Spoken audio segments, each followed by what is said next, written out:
Welcome back to my channel. Today I'm going to show you how I got these abstract ombre nails. Keep watching.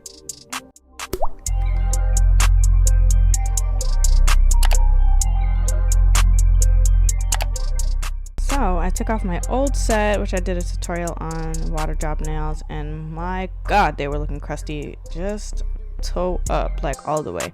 Some had to be completely removed and others were salvageable, to say the least. So I'm just going and checking to see if I'm getting any lifting, and you can see some nails were lifting a bit, some were lifting completely, and some were not lifting at all.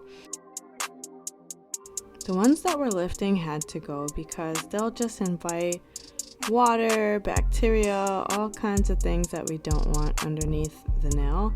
So I soaked those right off, and I'm just putting a little bit of acetone on these foil wraps that I got from Shein.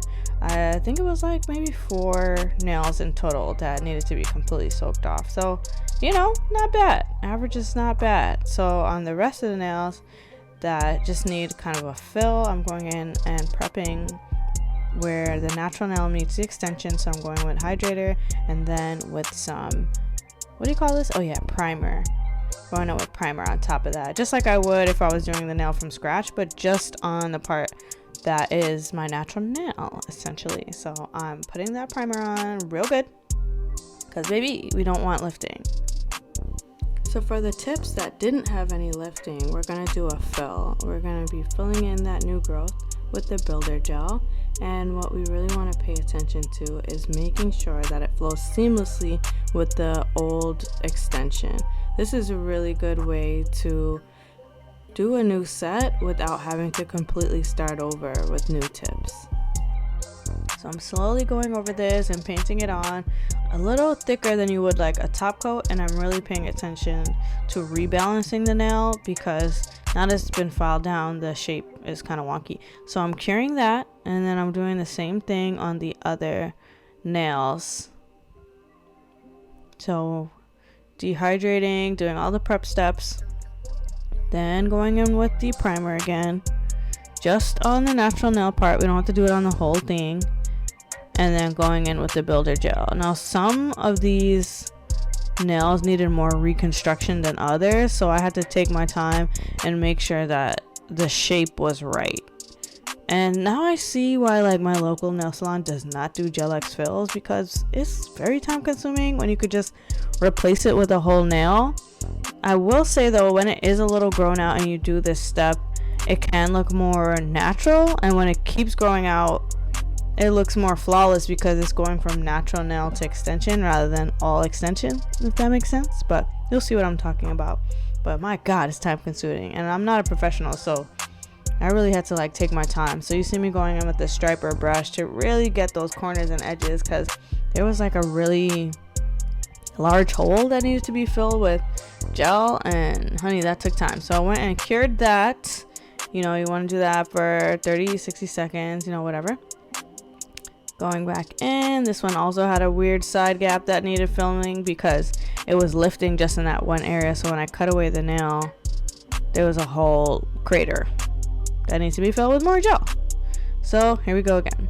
You can see really clearly on this one that like it's wonky, you know, it didn't grow out properly. Had to cut and trim away what was lifting, but never fail, gel is here to the rescue. So I'm filling that, filling the thumb, making her cute again or whatever.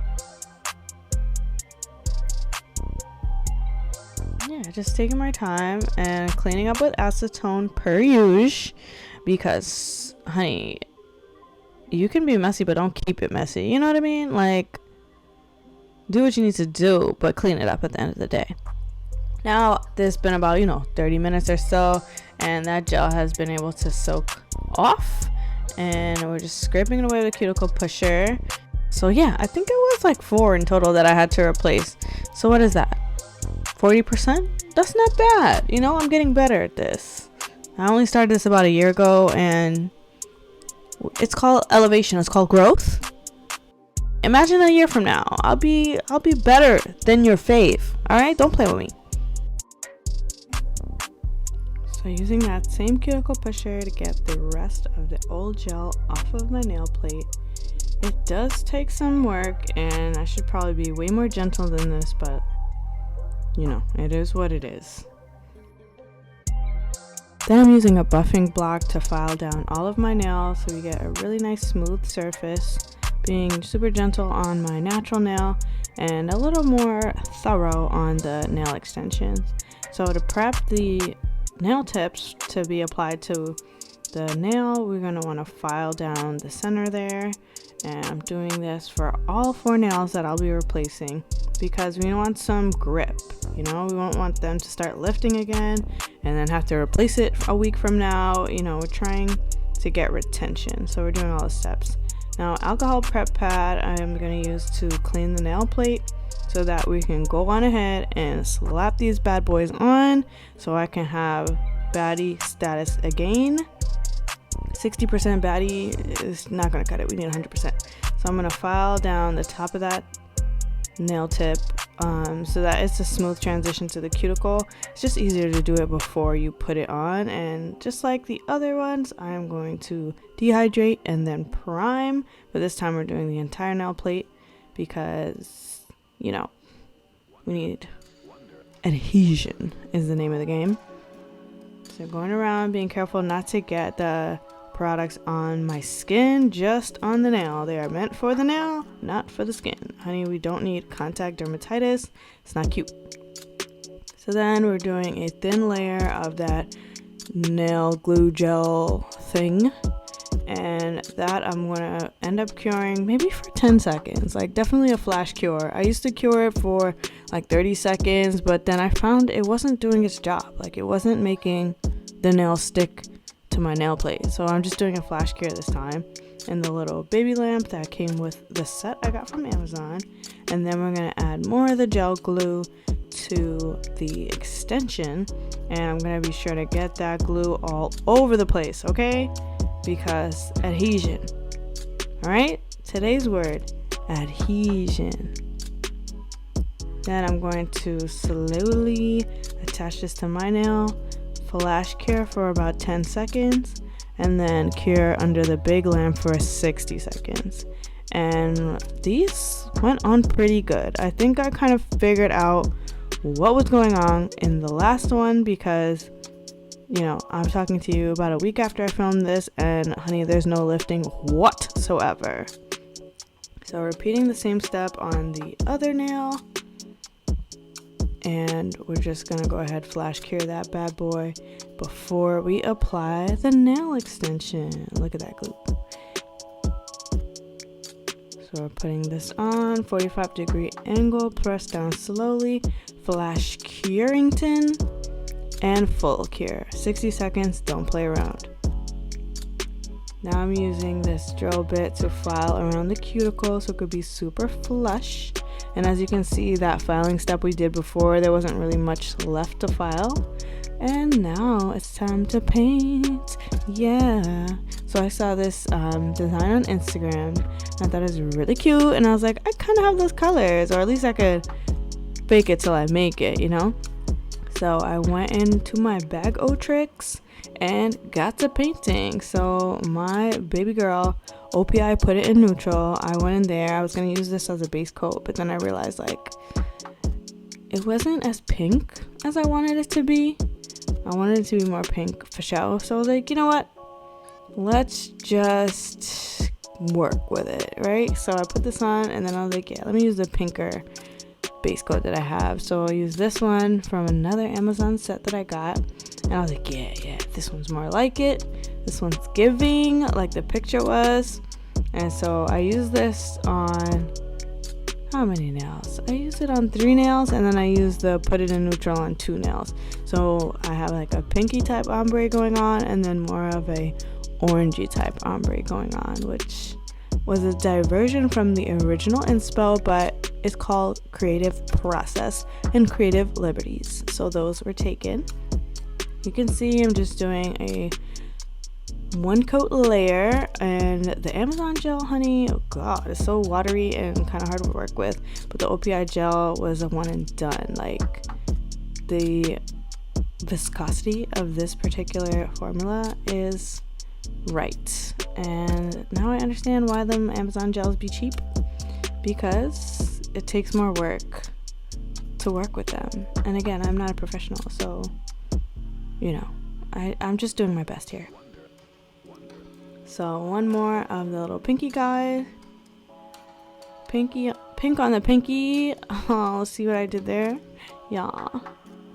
And then I'm going in with the color. Now this is from a Beetles set. It came with like 20 colors, y'all. And I'm like, this color is mad cute. So I'm gonna use it to ombre.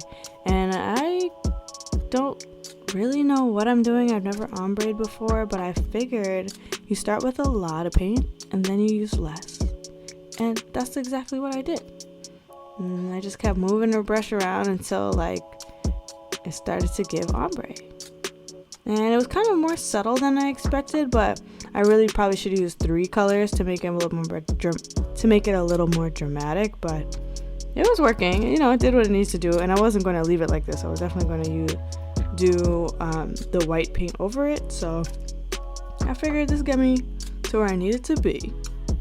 And the fact that this color wasn't super duper opaque really helped in the ombre process, and it blended really well into that base color, as you can see. Cured it, and then I went in with the orange, and this one you can see is a lot brighter and more vibrant than the pink, so it was very hard to ombre. I struggled with this, I'm not even gonna lie to you. I was going back and forth. I tried to dip some acetone in it. It's very much a struggle, but one thing about me, I'm not going to give up until it looks what? Cute, right? Make it cute.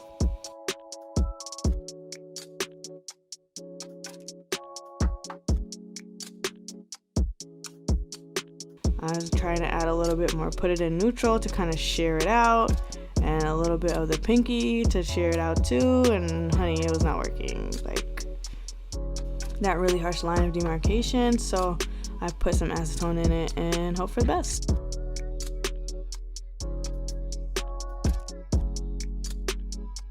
So then it was time for the abstract details. So I got my striped liner brush. Oh, just kidding. I put top coat. Yeah, I put top coat because I wanted to smooth out the ombre. It was a little, as Jamaicans would say, chaka chaka. So I had to smooth that bad boy out before I put on the white, because I knew the white would cover some of it, but not all of it. So here I am with my liner brush. I keep picking the wrong brush for the job. Like, I should have used a longer brush so I could get cleaner, crisper strokes. I am learning, y'all. It is one mistake at a time over here, but at the end of the day, I'm saving a lot of money. So, you know, mistakes will be made and lessons will be learned, and I'm okay with that. So off camera on my laptop, I'm looking at the inspo image, and it's very abstract. It's very alien-esque. Is that a word? So I'm just trying to get the flow right, because it doesn't need to be perfect, but it does need to have the same vibe. Like when I was in makeup school and you're trying to recreate a makeup look, and somebody might have a completely different face, different features, different skin tone, you can still recreate the vibe.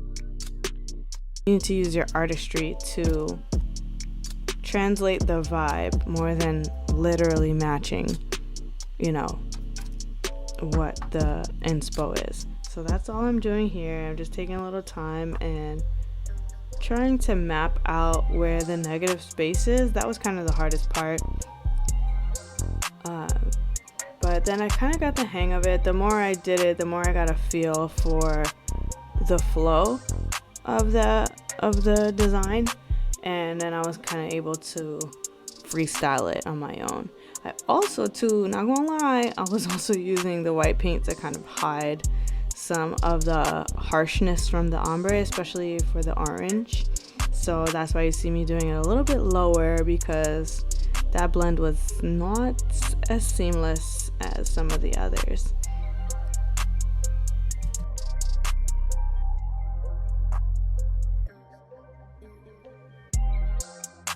I don't know, you guys, when I do my nails, It's really therapeutic time for me. I get to get lost in the details and the process of it all. It doesn't have to be perfect, and I just enjoy doing something that I'm not that good at, you know, something that is really just for me. I get to look at it every day once they're done and be like, wow, like I did this, like I created this from scratch. All I had was my inspo and my 2 hands and some Amazon supplies, and this is what turned out. I love art for that. It's really about your unique expression. It's about translating like your feelings into something tangible, and the creative process is really dope for that, you know? So you can see that this was very much a labor of love. This one was, oof, child, it was looking real bad. So I went in and cleaned it up with acetone. I got a little out of control, but we made it work. Acetone, I love gel for that. Acetone will clean it right on up. And so I'm just repeating the process with the other nails, starting to get in the groove, starting to have more confidence in my placement and my brush strokes, which you can see. And at the end of the day, if you place something you don't love, you can just wipe it off and start again. If you enjoy these long form content videos where I'm explaining my process in depth, let me know. I had fun making this one and I wanted to get super detailed. A lot of my videos are very short and to the point. They give you the gist, but you can see in this video that it really does take time and patience to create these more elaborate nail designs. And this one was definitely my most challenging set so far. I'm not even gonna lie to you, especially because it was essentially 2 layers of design. So ombre and, you know, these swirly abstract shapes. But I think it was totally worth it. Like, I'm obsessed with this set. I want to redo this in like several colors. Like, I really pushed myself with this one. And easily at the nail salon, this would have cost money. Like, they would have charged me probably like $150, $175 for this kind of look. But I did it at home for a fraction of the cost. And I'm really happy with how it turned out. By the time I got to the thumb, I was working this brush like a pro. You couldn't tell me nothing, okay? I have been doing this for years. I'm a trained artist. Like, you couldn't tell me that the pinky was a struggle. I knew what I was doing. I was perfecting. Like, look at the confidence in those strokes. Look at the line work. Okay? Acetone where? Clean up what? Every line, intention. Every angle, perfection.